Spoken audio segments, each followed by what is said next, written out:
Enemy power-up detected.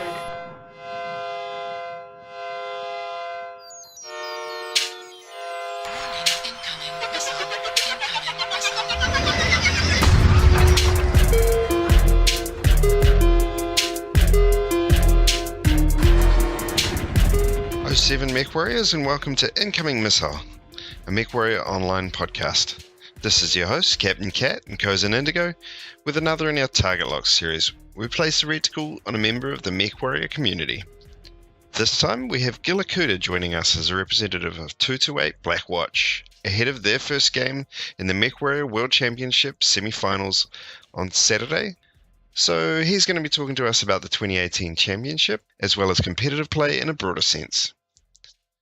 So, Guillocuda, welcome to the podcast. How's it going? G'day, mate. Hey, man, how are you? Oh, yeah, about that, mate. About that. Just to come back to something you mentioned before we started recording, you said you're getting up at 2 a.m. to practice. Haven't done that yet, but I will need to, starting from... Well, ideally, I go to sleep straight after this, right? Yeah. And wake up around 2:30ish, but that's probably not going to happen. So I'll have to stay up all night, go to sleep during the day, and then I should be right for tomorrow. Well, the day after tomorrow. Yeah. Because we have a match on, I think it's Sunday, 4 a.m. Sunday. 4 a.m. For us. Sunday, for you. Yeah, for me. Wow, that's going to be... You're going to need a lot of coffee, dude. I don't drink coffee, man. You're going to need a lot of other unnamed stimulants. Yeah. Let's say Red Bull or something like that. What's your wake up routine then? You got one in mind? Don't really have one. Kind of just wake up. Shower. I can't handle cold showers, man. It's got to be warm. But no, usually I get woken up by the cat. She likes to steal my pillow when it's time for food.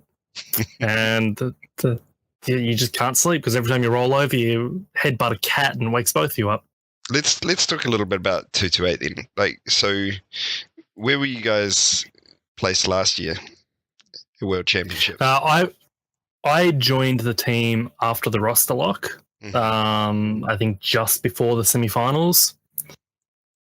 And we came, I think, third in the semi-finals, which means we had to play first up at finals in Vancouver, and we came third there. That must have been a bit of a shock to the system. Not really. I was part of the training roster, like the opt for practice. I'm really close mates with Adam Steiner. We've been on same teams on and off for like 5 years now. Right. So seeing him on the big screen was pretty cool. Team punching bag. So that's what we call it in our unit practice. That's my role.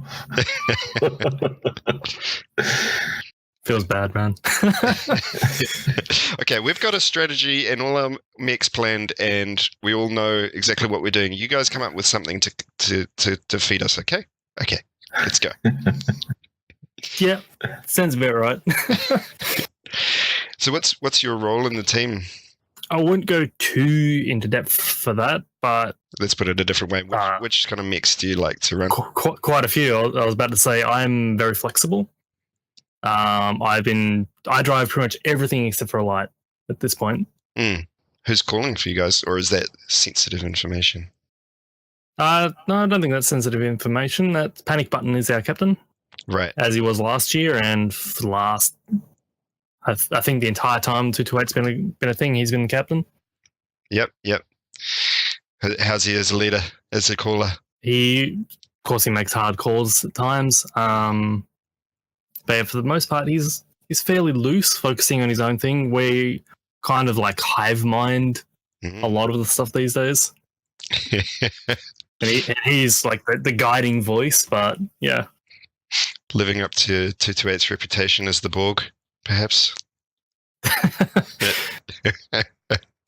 Well, I mean, we have 3 teams in the top 12. Yeah, really impressive. Obviously doing something right. Yeah, exactly.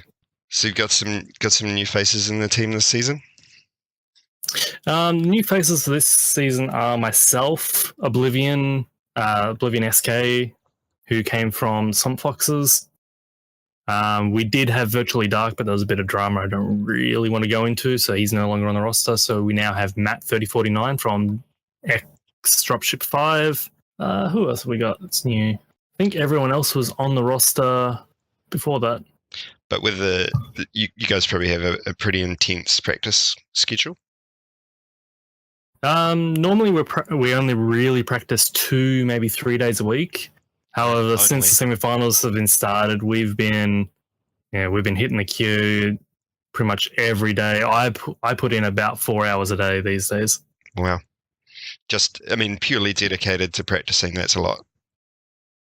Practicing, reviewing videos of our opponents. Yeah, that's all training, right? So you guys are that's it. Trying to get yourself, tight as a team. Yeah, look, we're pretty tight. How'd you guys find the open season then? That was all right. We didn't really face that wide a variety of teams. I think we mostly faced the same, I want to say 20 or so over and over again. We never ever matched up against Eon, even though we tried for EU times a couple of times. We never caught them. I think we caught JGX once. We caught RJF once. I don't think we caught Dudes. So a lot of the EU teams, we don't really know that much about them. However, poor Nutty Rat ended up against us a hell of a lot. You're farming elo from these guys. It got to the point where he was cheering if he got a single kill. I know that feel.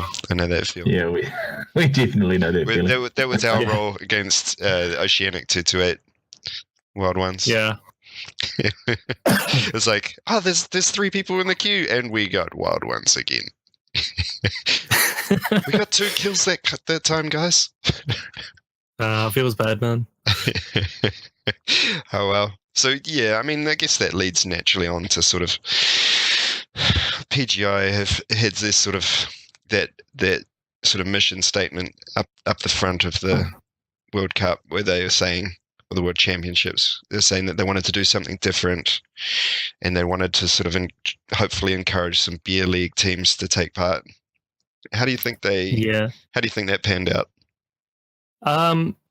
In terms of the beer league teams, poorly. I'll be brutally honest there, poorly. I don't think many showed up, if any at all, because they're just not interested in this sort of thing, right? They just want to sit down in group queue with a beer, or many beers, as the case might be, and have some fun. They don't want to stress about playing matches on time, working out strategies, That's just not what a lot of people who play this game for drunk fun are into. So I think that was kind of misguided aim. But oh well. So I think like PGI's tried to make it more accessible, but really the comp scene is, made for teams that are organised, and there is a kind of gateway to entry anyway. Yeah, like if you want to be successful in this game, like you have to put the time and the effort in. Yeah. And not an insignificant amount either. Yeah. I'd make a point as well about, that there probably was some beer league teams who participated, and they probably had 1 or 2 games, went up against, someone like your guys' team, and thought, fuck this. Yeah. Those bloody bastards are hacking, let's get out of here. It's even the difference between, say, playing solo queue and playing group queue. You expect to play, more coordinated teams and probably high skilled players. And of course, comp is just that next step up. So it makes it tough, I guess, to just kind of jump in there and want to play casual or have fun, for lack of a better word. But yeah, if you're getting matched against teams that, of course, playing pretty competitively, it does make it not necessarily an attractive prospect, does it? Yeah, and to be fair, I don't even think a lot of the teams made it to their 20 matches, whether you've got to do your 20 matches to get prizes. I think a good dozen or so teams didn't even make it to there. I don't have the game open right now, so I can't check. But yeah, there's quite a few teams that I'm pretty sure didn't make it to even playing 20 matches. Yeah, I mean, put it a different way. Playing Crossfire that we're in is, at least an organized team. We practice. We're looking through all the mechs available and coming up with drop decks and all that kind of stuff that you'd expect of a competitive team. And yet, when we go up against some of the people that are in these top 12, we're the ones going 8-zip. Yeah, there's some scary pilots in the top 12. So then you translate that down to, putting people who are just in there for fun, or drinking beers and having a laugh. Yeah, then they're only going to do worse. That's it. Do you think, Gil, that there is some way to make it work, or, I mean, if we were taking lessons learned from PGI's changes to World Champs this year and focusing on stock mix, do you think there are some early lessons learned at this point? The only way I could see it working would be to implement some form of division or tier system where you have your top teams in one division. It's sort of like MRBC. Yeah. Your B League teams in their own division, so they can just fight it out amongst each other. And honestly, that could be pretty fun to watch because you'd sit there going, what the hell are these guys doing? Somehow it's working. Yeah, and MWOWC has that, you might get teams that are in, Div G or something, or Div E. Just because they're equally matched in skill, that's what makes it fun. They're not doing the same things that the high team plays, the high level teams are, but it's still fun to watch them go at it and see what's successful for them. Yeah, of course.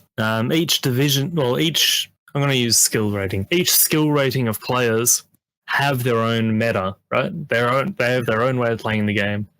So part of the reason why we have these stomps is because the meta is so different. Like, you have a team that's used to playing one way, and that way is completely countered by the way this other team plays the game. Like, it's going to be very hard for that first team to accomplish anything at all. Okay, let's not assume that the people listening know what we're talking about here. So why would there be a different meta between the different divisions? Like, what are those metas and what changes? I would put it as the average B League team has mechs they're comfortable playing. That might not be the best. For example, some of them might really like the Shadowhawks. Unfortunately, the Shadowhawk is pretty garbage, no matter which variant you're looking at. So they'll probably want to take a Shadowhawk, for example. Or they just take unconventional paths in the maps. For example, in Canyon, you do the whole, around the outside of the map in the canyons around the outside, and you have no map control whatsoever, but that's what they feel works on because they can go out and get the outside caps, except for then they can't control them.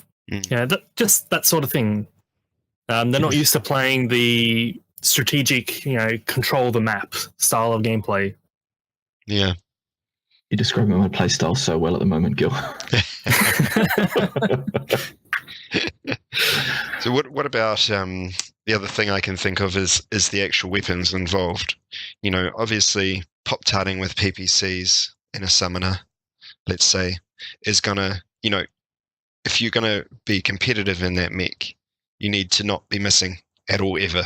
Yes. And yeah, if you miss in a pop-tart, it's that's pretty rough. Because the DPS is already so low and it's so hot as well.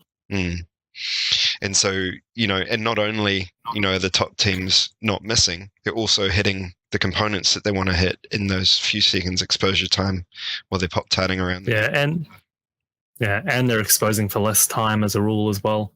It's just one example that occurs to me of a sort of a skill gate that would prescribe a certain meta between the divisions. Speaking directly to the Pop-Tarts and skill gap, you'll see a lot of lesser skilled or not as comfortable with the Pop-Tarting mechs. They'll mostly just do vertical jumps in the one spot, whereas you see the more higher skilled or more comfortable pilots, they'll do like running, sideways jumping, so they're jumping and moving at the same time. They're not just Yep, they're not just vertically going up and coming back down.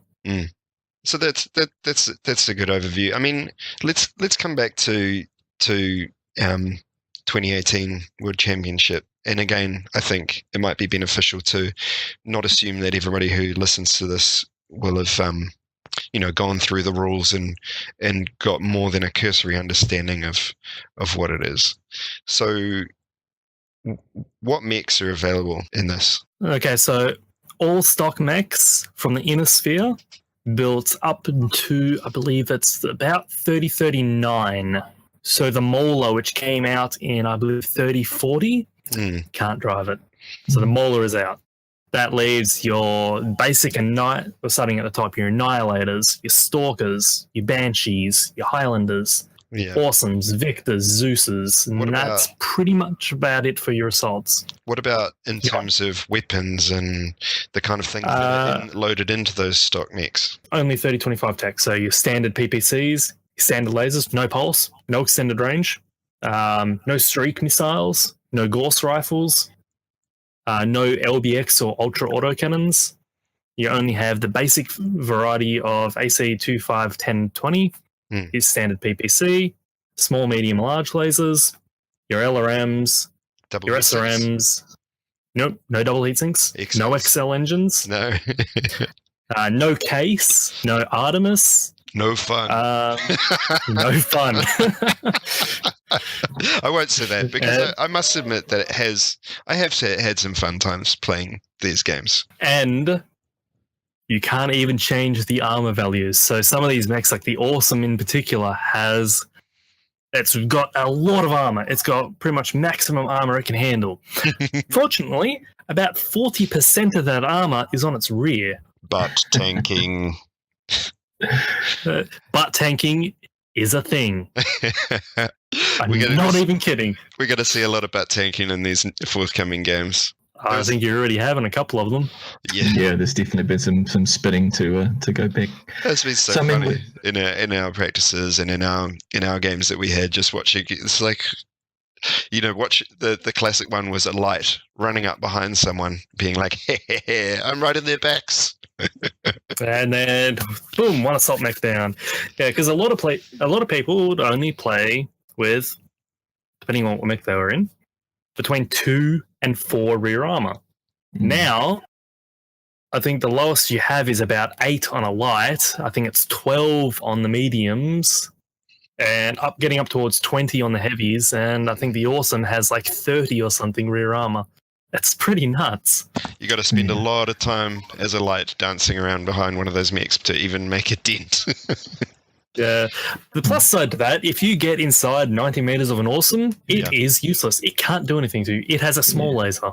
With PPC minimum range, it cannot hurt you. Yeah, which we've seen a couple of times in the games already. People getting within their minimum range and hassling or just even blocking the Awesome, just trying to block.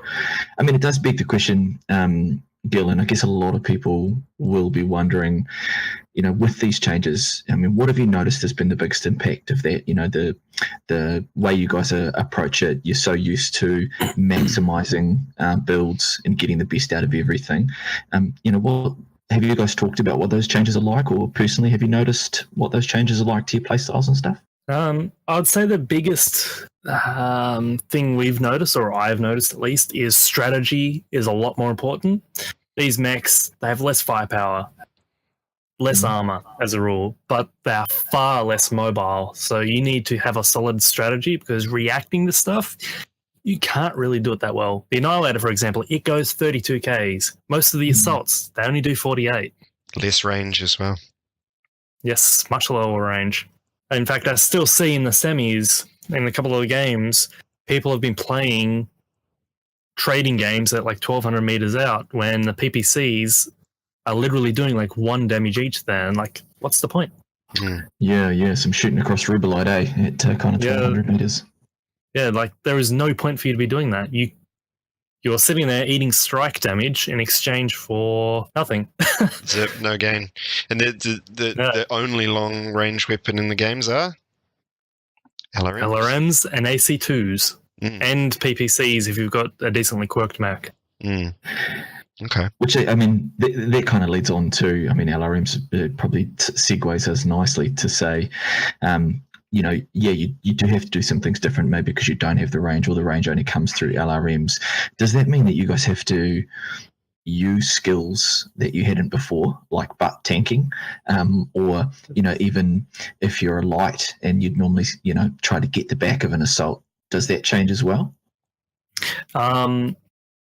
Speaking directly to the light part, I'm not really a light pilot, so I can't really comment there, but butt tanking, that's become a thing. You know, before you give your back, it's a bit of an, oh shit, in a moment in regular comp, but in the stock mode, it's, oh yeah, I have back armor. Yeah. LRMs are something a lot of the NA teams have been playing with. I don't think many of the EU teams have been playing with them. They seem to prefer their pure direct fire map control games. But the reason why LRMs are viable these days is because, again, the mechs are so slow. If you catch something out of cover, it's going to take a lot of hurt. And armor value is a lot lower, and it's a lot more of that value is on the back. Yeah. So any barrage of LRMs that hits a target, it's gonna hurt. No matter where the damage goes, it's gonna hurt a lot. Okay, this is another good segue to talk about TTK. I mentioned it to you before we started, but I wanted like the impact of these changes on the time to kill in the game. Any thoughts on that? I honestly feel like the time to kill is lower. Because again, the mechs are so slow and so fragile, and a lot of these mechs, take the Banshee 3S and the Annihilator for example, they can put out consistent alphas of 40 damage, 50 in the case of the Banshee with the medium lasers, you know, pretty comfortably for several volleys. And that's a lot of damage for a mech that probably only has 40 front armor. Yeah. And I have noticed a few insta-gibs as well in our games, and I've seen a couple in the casted matches so far where, you know, a lot of mechs have, you know, ammo in some pretty vulnerable spots. Oh yes, a couple of times in training we've noticed that stalkers and annihilators in particular are very prone to just exploding. Yeah, you look at them funny and they'll just blow up. Well, it's a roll of the dice, isn't it? In the end, it can happen in a comp, in a normal comp game that you might get an unlucky crit on your ammo, but I mean in here when it's all in your side tossers and that kind of thing. The time to kill is, in your opinion, shorter, which is quite interesting. I think everyone would have thought, with all those standard engines out there and all that increased back armor, that and people being slower, that it would be, you know, harder to take them down. I mean, with those changes with time to kill and the changes to ranges and some of that other stuff, I mean, have the strats been significantly different from the way that you, say, approach last World Champs or the way that you guys would normally approach Group Q? Oh, heck yes. In fact, I would say that the strategies you can take into play are more limited than previously because, again, the mechs are so slow, the ranges are so short, so playing map control games are really hard. There's not a lot you can do. And if you brought the wrong deck, for example, you brought 3 assaults and you only have 2, you have 3 lights, 2 assaults, a heavy and a medium. Everything heavier than your lights, the fastest they go is probably 64 Ks. That's not very quick when you're trying to reposition to take advantage of an enemy opening or trying to cover an opening you've made. So the mechs don't necessarily take longer to kill, but the strats take maybe longer to implement, or, you know, you can't kind of see that opening and exploit it with kind of speed and momentum because the mechs just aren't equipped for that. Yeah, you got to play at a lot shorter ranges in order to take more advantage of any openings. Like if you see an assault that's caught out, yeah, you got to be pretty close to it if you want to jump on it. Unless you've got like 5 LRM mechs standing by, waiting for that guy to go hard blocks. It does feel to me like although the time to kill might not have changed so much, the games feel the progress of the games feels a lot shorter, a lot slower. Sorry, so you know you can get, it almost feels like it's in slow motion or something like that. In previous competitions, you know, it's almost like dominoes where it can be just dunk dunk dunk dunk dunk, game over.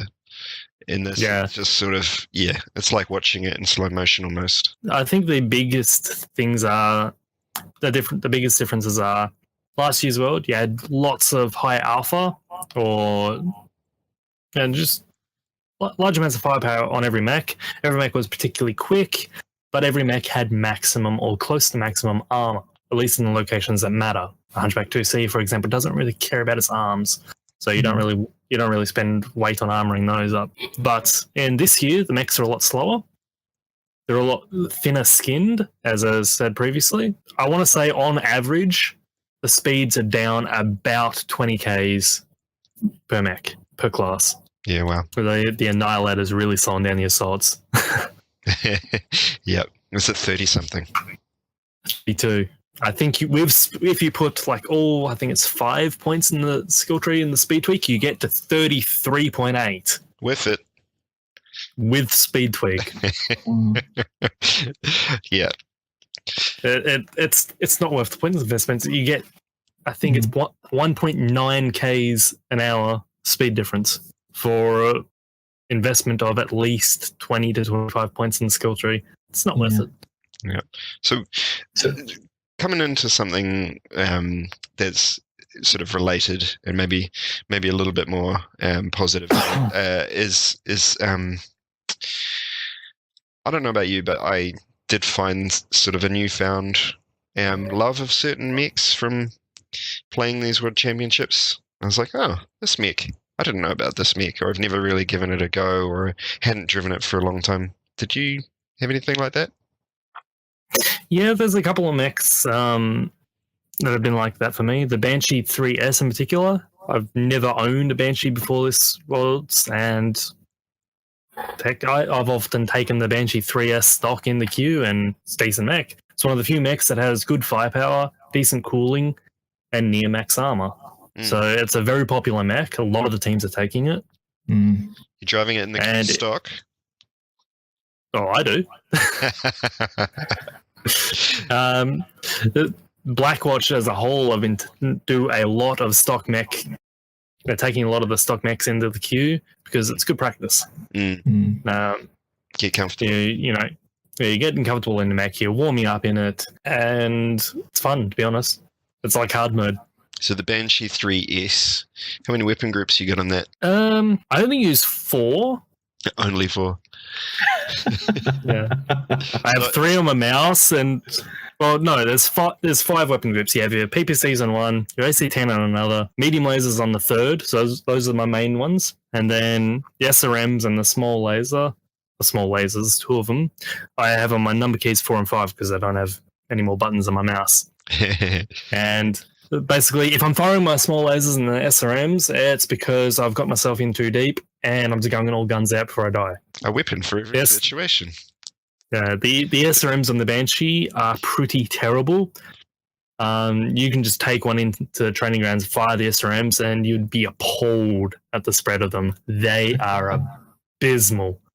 I've had times where I've fired the SRMs, only 2 missiles have hit my target, and the target was like 30 meters away.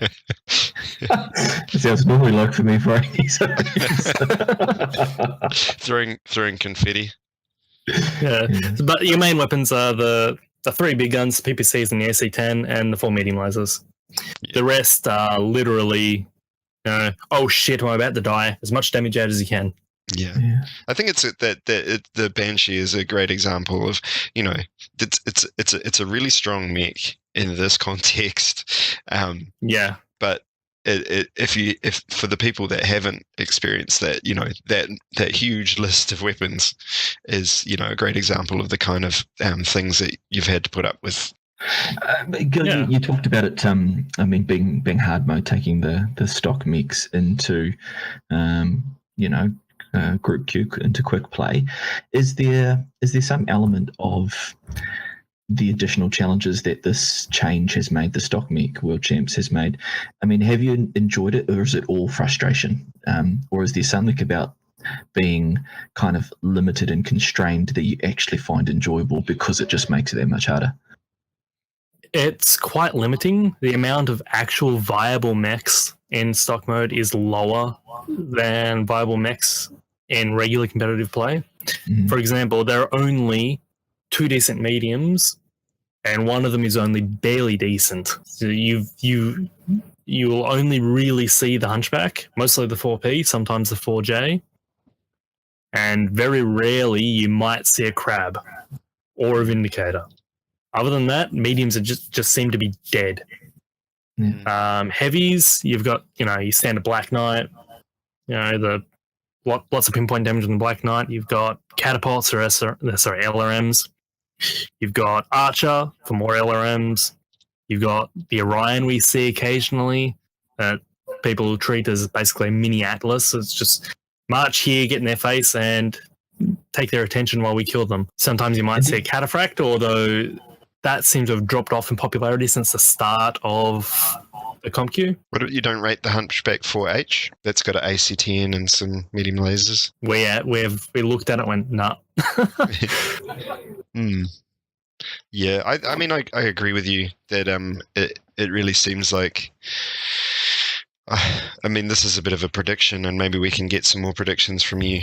But one of mine would be, we'll just see the same mechs trotted out again and again over the course of these semis. The same drop decks, pretty much. You're not far wrong. Again, there's only one really viable medium with two niche role mediums. There's like 4 viable lights. There's one heavy that's miles above the rest in the Black Knight, and the rest are kind of like niche roles, the LRMs, for example. Assaults is probably where you have the most variety, in all honesty, but you can only take, at maximum, 3 of them. So it really does leave you limited to, the clearly optimal choices. Maybe you'll see some variation in what certain teams think is worthwhile. And I can already tell you, in terms of assaults, the most common assaults you'll see are the Annihilator, as we've seen a lot in the semifinals, the Banshee, as I mentioned earlier, Awesome, Stalker. Sometimes you might see a Highlander, Atlas, maybe a King Crab. Haven't seen too many of those.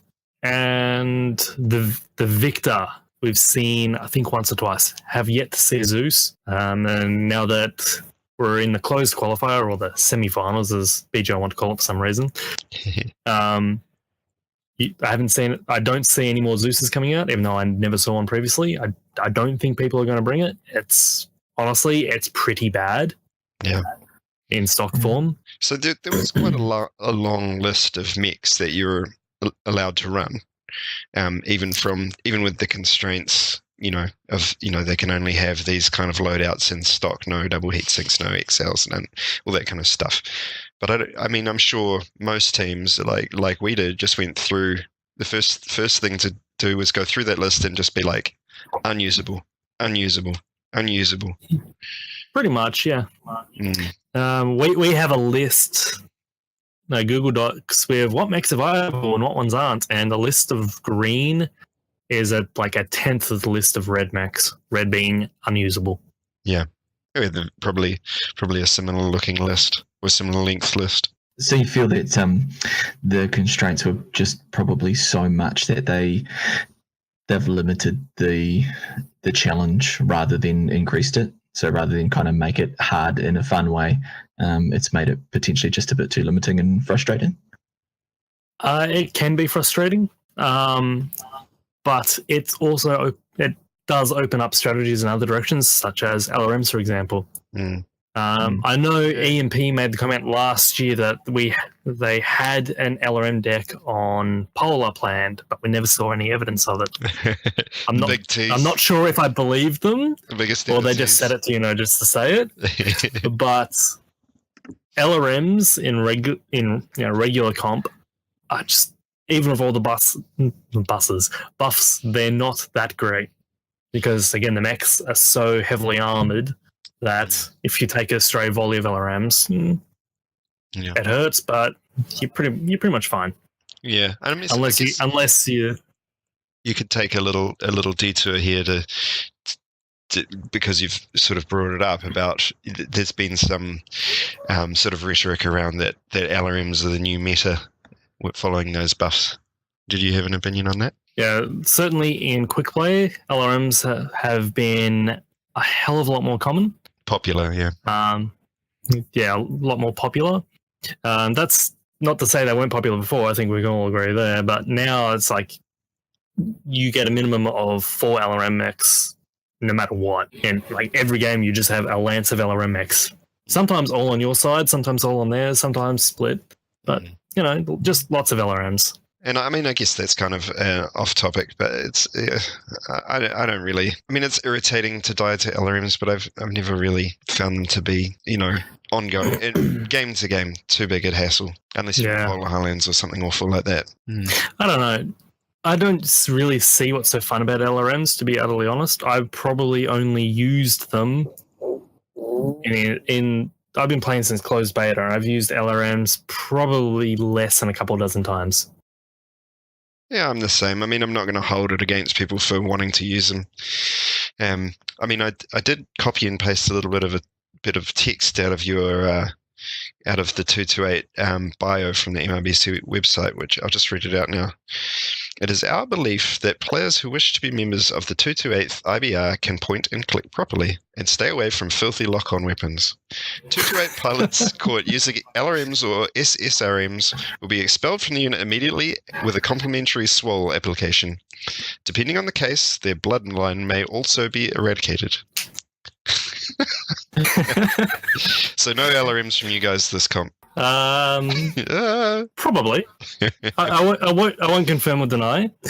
There's not but a lot of options. like I said, there's not a lot of options, and it seems like it's mostly only the NA teams that are toying around with LRMs. We haven't seen any evidence of LRMs at all from the EU teams. The EU teams seem to just like the march up there, stay a bit passive with their Annihilator, their Banshee, and their awesome, all massive, you know, direct fire platforms, and just wait for you to make a mistake. I mean, that's the perfect segue again to talking about, you know, a few of your predictions about where this semi-finals might lead, and just obviously just whatever you're comfortable to talk about. But did you have some sort of, you know, what can the spectators expect to see?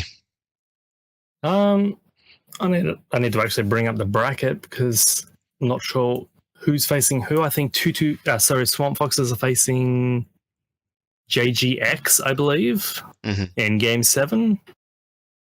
With the winner going on to face EMP, yep. Who else have we got? We've got us versus PHL, and I think it's Dudes versus Eon. I think those are the games up next. Yeah, so, I mean, we could talk about, you know, if you'd rather, you could talk about the kind of play styles we might expect to see, or even just like your call for top 3 teams if you're a gambling man. I think top 3 teams is a bit of an ask. I've mentioned it before, not to you guys, but to other people, that the top 12 teams this year seem a lot closer at skill level than in previous years. EMP, for example, is not quite the same beast they were last year. They've had a lot of roster changes, and no, not putting any shit on them. They still have quality pilots, but they haven't had that massive length of time practicing together as a previous team, so they're not quite as polished. Yeah. I mean, it takes time to bed in as a unit, and EMP has always been such a small, tight roster, and this format, I think, turned a few people away. So I think it's inevitable that you'd see some, you know, a little bit of the shine taken off that. Okay, so I found the actual bracket rather than an unupdated picture I saw earlier. Okay, so yeah, JGX was 228 Swamp Foxes, PHL versus us, Eon versus Dude, and then in the losers bracket we have RJF versus the Wild Ones, the Aussie 228. These teams, I would say, all have, well, apart from maybe the RJF and Wild Ones match, I'd say 3 of these matches have clear favourites in the form of Eon Synergy versus Dude, us versus PHL, and then JGX versus Swamp Foxes. Those are the teams I would pick to win the matches, but upsets can happen, man. I mean, it's best of 3. That is best of 3, and Swamp Foxes in particular have been playing pretty well. Yes, they've finished 6th, I think. The 6th ahead of Eisen and below Phoenix Legion. So it's a really good showing from them. Speaking in our match versus PHL, we don't really know a lot about PHL because we haven't fought them since last Worlds, basically. Did we fight them? I'm not even sure we fought them there. I can't remember. But yeah, they're a team we don't really have much experience on. We don't know much about how they play apart from typical EU direct fire. That said, I believe the quality of our players is a bit higher, so we should win. That said, we have the capability to beat anyone. We also seem to have the capability to lose to anyone. Yeah. So touch wood, fingers crossed and all that. Yeah. All right. So, I mean, you did say that it was closer, Gillen, and that's a good thing. So, although it's hard to say who might end up in the top three, what do you think will separate out the top three from the others? Do you think it will just come down to who plays better on the day, or do you think that there might be some, who implement strategy better that separates out those teams that get through in the end? I think it's going to be a mixture of both. Who has the better strategy, because some strategies trump others on the day. Who plays better? Whoever makes the least mistakes, that's another one. I'd say the clear favourites in my mind for this qualifier are probably Eon Synergy. I think they still have 10 out of the same 12 they had last year, so it's a consistent roster. Wow. They've been very scary in the queue, judging from their win-loss record. I think they only lost to... I think one of them they lost to Dudes, and I think it was RJF who took the other game. So But yeah, I know Dudes for sure took one game off them. nice, good for them. So not because I hate Eon or something, but because I'm always, as a New Zealander, I always root for the underdog. Just for anyone who's not clear, and because I'm not 100% sure that I'm clear myself. The way that the semi-finals are structured, you've got a winners. You've already mentioned that there's a winners bracket and a losers bracket. Yep. So you have to lose twice in order to be out. And so, you can potentially lose a game and end up in the final. Yeah, of course. That's what happened to Eon, I believe. They lost their first game against 228, us last year, and then they made their way through the losers bracket to the final match where we were waiting for them, and then they beat us there. Where I'm not so clear, and we were sort of discussing it before we started here, is, at the end of this, we're looking for 3 people to go to MechCon. Is that right? 3 teams, yes. That is teams. Correct. Yeah. So how do we get 3 teams out of this structure? Okay, that is a bit of a journey. Oh, I'm sitting comfortably. Lead on, Gil. Okay, so you have to make it through your bracket. I'll use us as for an example. If we don't drop any games, if we win our match versus PHL and the match versus the winner of Dude versus Eon, we are pretty much guaranteed a spot in the finals. We only need the 2 victories to get our spot in the finals, from what I remember. Okay. So as long as you get to match 19... and win that as well? Yeah, I think you have to win that one as well. So we might need 3 victories. You got to buy in your first match, right? Because you were top 6, or what was it, top 6? Top 4. Top 4. Yep. Is it so the top 4 buys? Yep, all top 4. Mm-hmm. You can't do a 12-team bracket that starts at the quarters and goes to the finals. So if 4 teams go, the top 4 seeded teams get a bye, then you have your standard 8-team quarterfinals, 4-team semifinals, and so on. Although in this case, because there's a bye round, there's 4 semifinals matches instead of 2. We've talked about how perhaps this World Cup might not have been that pleasant an experience for people trying to get into it for fun. What's your advice for people wanting to get into competitive MechWarrior? I would start with a smaller league such as Battle for Midway, which is starting up now. I think sign-ups are open right now, I believe, on the Reddit. MWOWC is a good place to start. I think we're having 2 seasons, maybe, after this Worlds. And there will be other tournaments. People organise tournaments all the time, like RJ Bass did that Safety Seth charity tournament, which we won, I think, February this year. It's quite a few tournaments. I would say Battle for Midway and MRBC for the structured league style of play. I would say if you're looking at competing at the higher level of MechWarrior, be prepared for a lot of work. Right. And I mean, maybe it is, it's a little intimidating to just go down and sign yourself up for for one of those tournaments that, I'd recommend, if I was asking me, that people, go out looking for a unit. Yeah, there is a page on the Reddit, I think, where you can recruitment thread. Yeah, I've never joined a unit that way. I've always approached a unit directly and say, "Hey, do you want me?" In fact, funny story, I actually applied for Blackwatch as a coach, not as a player. I'm surprised you didn't ask why I was in Blackwatch and not the Oceanic team. Yeah, wow, it's a good question. Guillocuda, why are you in Blackwatch and not the Wild Ones? Well, see, there's a funny story to that.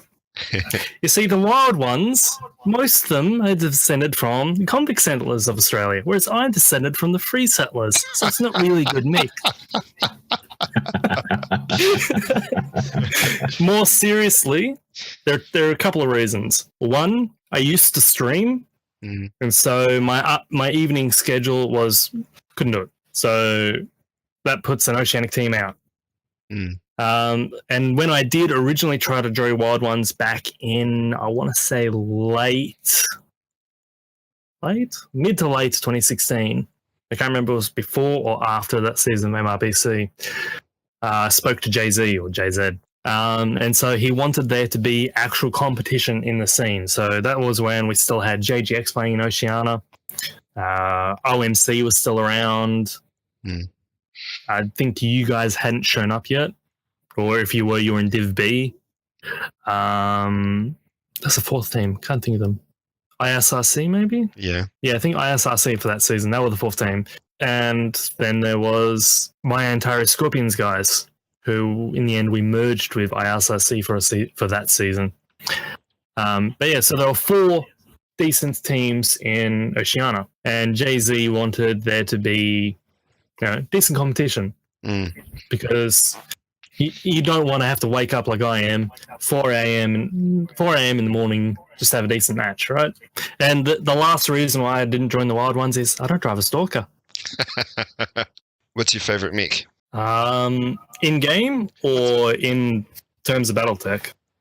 Let's say in game. What's your totem mech? What's your mech that got your face on the side of it? That's a tough one. If we're talking about early MWO, then it was the Dragon. I was very heavy in the Dragon. In fact, I would over specialize, and I almost wouldn't drive anything else until the Cataphract came out. And then it was the Cataphract. Victor followed after that. Then probably Timberwolf for the longest time. I would say pre-nerf Timberwolf. Right. Nice. Yeah, it's beautiful mech. They can't take that away from it. Yeah. Oh well, I wish you the best of luck in your forthcoming games, and I'll certainly be watching them avidly. Don't wake up for 4 a.m. Oh, it's 6 a.m. for you guys, isn't it? That's not too bad then. We'll be cheering you on watching the replay. Yeah. No spoilers, please. I'll try. Not a drama, folks. Thanks for the chat. Awesome, man. Yeah, nice to talk.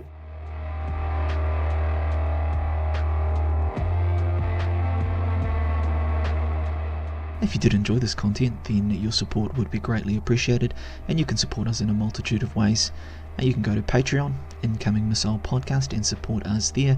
We have 3 different tiers of support, or of course you can donate one-off amounts, and any in-game content that you could donate to us would also be greatly appreciated. We very much want to hear your feedback, so be sure to reach out to us on our multitude of channels. You can follow us on Twitter at IncomingP. You can reach us via email at incomingmissilepodcast@gmail.com, and please subscribe to us on YouTube. That's Incoming Missile Podcast. So just a quick reminder to check out the MEC register. You can find the link to that Google form at our Twitter account, and just remember you can fill that form out up to 8 times. Each time you do fill it out is another entry to win, so do get in there, tell us what you think about the MECs that we are featuring, and allow us to collate that information into something useful, and you may just get a MEC pack out of it. We look forward to hearing from you. We appreciate you listening, and we'll catch you next time.